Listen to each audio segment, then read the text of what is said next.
Sipsep, pabida, akala mo naman kung sino, isang bulate na lang hindi pumipirma. Ang salita ay makapangyarihan. Tandaan, gamitin mo ito sa tama. Dahil mahirap nang bawiin ang mga salita, makakapanakit pala sa ating kapwa. Kaya, mag-isip ka muna bago kumuda. Nandito pala kayo? Magsastart na yung program. Oo anak, nandito ako dahil graduation mo. O, gandahan mo dun ha. Nasa pala si Papa?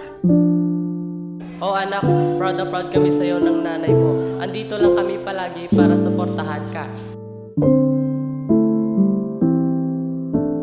Oh Mari, ba't ka nandito? Recognition kasi ng anak ko, with high honor kasi siya. Kumusta ka naman? Okay lang, ikaw ba? Ikaw ba? Ma, pwede bang ikaw na magsabit ng medalya ko? Alam mo naman di ba, may kinakausap ako. Hindi, si Ella yun. With honor lang kasi siya. O sige pare, una na ako. Hindi mo ba alam na may kinakausap ako? Ang bastos mo ah! Di ka na natulad sa ate mo, marespeto.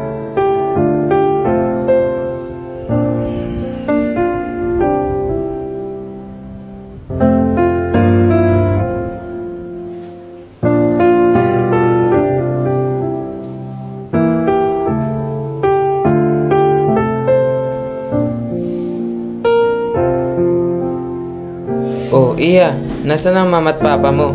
Sino magsasabit sa'yo? Nasa kapatid ko po. Pwede po bang ikaw na magsabit? Ah, sige.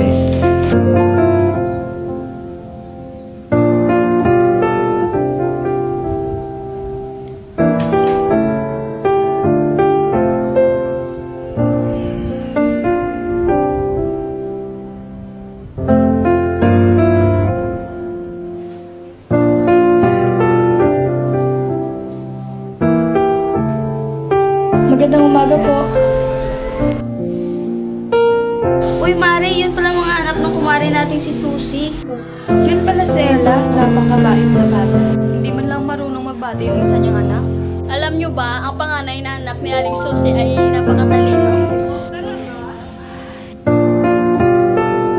Ana, bakit po ate? Nagawa na ba yung assignments na pinapagawa ko sa'yo? Hindi pa po. Ano ba yan, Ana? Yan ang nga yung pinapagawa ko sa'yo, hindi mo bang magawa? O ayan, gawin mo yan. Ipapasa ko na yan bukas. At tandaan mo, ako yung paborito ni Mama at Papa dito.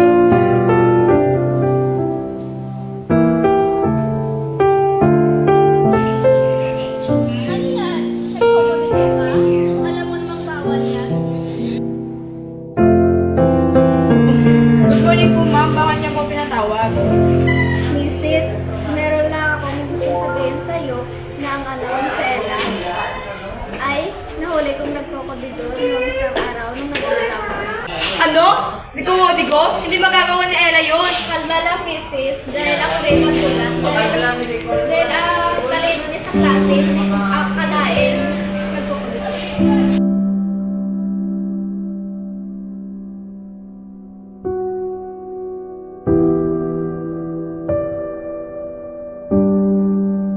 Ate, ito na pong pinapagawa yung project at assignment.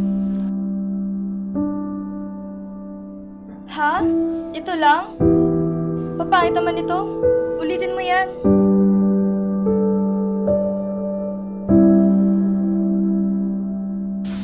Tama ba na yung sinabi ng guro mo? Kala ko matalino ka. Eh, ano ginawa ko? Nag-cheat ka habang exam kayo. Hindi naman nanggaling sa akin yun eh. Binigay sa akin ni Ana yun. Totoo ba yun, Ana? Yan na nga sinasabi ko. Hindi yun magagawa ng ate mo. Napahiya tayo yung kapatid mo sa buong kaklase niya. Wala kang hiyang kapatid. Ay.